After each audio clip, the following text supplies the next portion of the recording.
Ginkgo, Ginkgo biloba, Ginkgo biloba, come to me.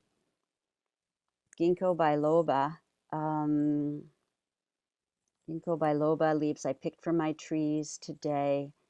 Look at those deep, deep lobes in that one. This is such, the oldest flowering tree on the earth, right? Ginkgo biloba is evolving just as we are. So many years ago, many, many years ago, in Central Park in New York City, where I lived for my first 10 years as an herbalist, New York Magazine back then said, the Green Witch of New York. And that label kind of stuck, even though I haven't lived in New York in decades. People still say that, which is kind of fun. Older still than the ginkgo, I'm coming back, but older still than the ginkgo is our beautiful pine. This is a white pine from my white pine tree. Beautiful, soft needles. And this tree, the reason I brought it in right now is this is even more ancient than the ginkgo biloba, right? This was prior to the broadleaf trees, right? When we had needles. I don't know if what I'm about to say is true, scientifically, but when I look at the ginkgo leaves, and especially when I touch them, when I run my finger or nail over them, it feels like a bunch of joined needles. So I imagine, right, the evolution of how the trees went from this to this. That ginkgo represents that. So years ago in Central Park, I stood with my back to a tree, and the tree said, yes, yes, tell them to eat me and drink me, my leaves. I wait here in my ancient form to awaken the parts of your mind that you have never used before. So, and look at the evolution of consciousness that has happened in these 30 years. It's quite profound, just as, of course, there is this powerful movement to hold on to the devastating and deadly and destructive status quo that we've lived within. There is this enormous rising, this enormous rebirth of consciousness going on that we are creating together, and that we must hold each other through and hold each other up so that we hang in there. This is the stickiest part. This is the stickiest part. So yeah, so the ginkgo biloba, right? The two lobes of the brain, bringing together the left and the right, the logic and the intuitive. Yes, all of that, absolutely. But I think there's much more. There's much more. I've always been so intrigued by the fact that we don't use approximately 98% of our brains. Clearly, some people use just the tiniest bit of it. But that by and large, humans don't use the vast majority of our brains, and nature doesn't just put something there for no reason.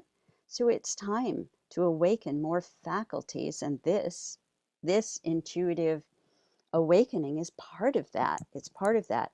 So ginkgo biloba can be so helpful when you're looking to, for me, the medicine, you again find what it is for you. For me, it's like I want to access ancient memory, when I want to go way back and find to inform me in the present. Ginkgo is my herb of choice. I also love ginkgo for sacred ancestor work, right? On Samhain, and when the veils are at their thinnest, right? On secularly known as Halloween, I will typically put ginkgo biloba into the infusion, right? To help open the doors for the ancestors to come through, and perhaps not only our physical bloodline ancestors, our spiritual ancestors, and not only our human ancestors, right? But our plant ancestors, our animal ancestors, our mushroom, our stone ancestors, right? Open the doors to ancient wisdom. In addition, because ginkgo biloba was the first tree to come back after the atomic bomb was dropped on Hiroshima to end World War II in a horrific act. This is a survivor tree. So this is a good medicine for now. This is a good medicine for this time we're in. One more thing about beloved ginkgo biloba, right? Biloba. what I've been noticing over these last years is how many of the ginkgo bilobas are developing trilobes and four lobes. So I believe this is, so here's one that's starting to, if I hadn't picked it, it's going to get deeper. Here's one that's starting, but I've seen them where there's really like four lobes of this depth, of this, you know, with this level of leaf sinus. Wake up, wake up, wake up, wake up, wake up, right? Wake up, wake up, wake up in the mind, in the mind. You know, there was something I heard recently that was a scientific clinical test. I don't recall if it was some study through the NIH, but it was some august, you know, agency such as this. And the cutting to the chase, an opera singer was singing an aria, and they were testing to see what parts of her brain lit up when she sang the aria. And then and some parts did, right? Let's make up a number, say it was 2 or 3. And they were able to map this, right, through the wonders of technology, that have us together here in the magic Zoom portal. But then they had her imagine singing the aria, and her entire brain lit up.